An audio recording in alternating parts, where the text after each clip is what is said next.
First at 4, a live look at Waimea Bay. Here we go. Supersized waves are in the forecast, and organizers of the Eddy say the contest is on for this Wednesday. Clyde Aikau made the call this afternoon ahead of that massive swell. Our Kiahi Tucker is here with the developing story. Kiahi. Hey, Mark.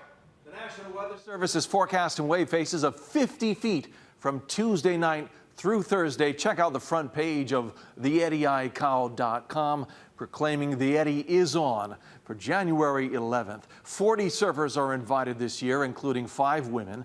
The list includes 2016 winner John Florence, 2002 winner Kelly Slater, 4-time Pe'ahi champ Billy Camper, and father and son duo Mason and Michael Ho. This will be the 34th year for the Eddy Invitational, but the contest is only run 9 times because the conditions have to be just right.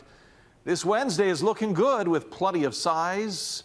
However, the winds are expected to have a northerly tilt.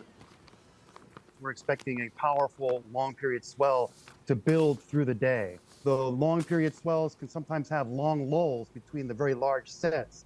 And so some people sometimes get lulled into a sense of security, thinking the surf is not reaching where they're standing on the shoreline. So our emphasis is to want to tell people to stay well away from the shoreline. It's good excitement. I am a little anxious. We want to run it. Everyone wants to see it. And I think the whole North Shore is probably going to shut down and come watch the event. That's 26-year-old Makani Adric there, one of the 5 women invited. In the past, the Eddy has drawn some 50,000 spectators to Waimea Bay. Many people camp out the night before to avoid the traffic and parking hassles. If you do go, prepare to walk at least a mile to get to the beach. And while the Eddy is a go, the world's top surfers are also keeping an eye on Maui. It's possible the Quicksilver Jaws Big Wave Challenge could run at Pe'ahi on Thursday. So far, the organizers say they are monitoring that swell. Now let's turn to Chief Meteorologist Jennifer Robbins for our first alert forecast. Jen?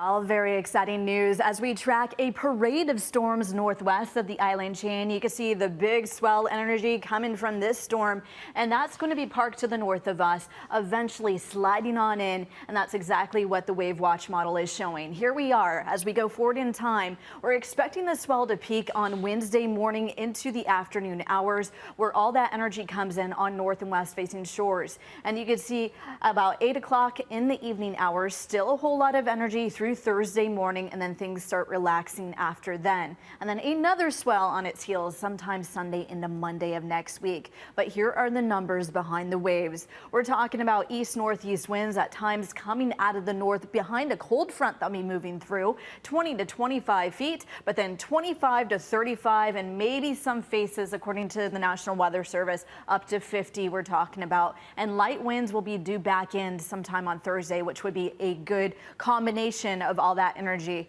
I'll take a closer look at your first alert 7-day forecast coming up shortly. Thank you very much, Jen. And as we all know, the Bay calls the day, so we'll see if it indeed runs on Wednesday. We'll be tracking the conditions leading up to the big day. Stay with us on air, online, and on our mobile app.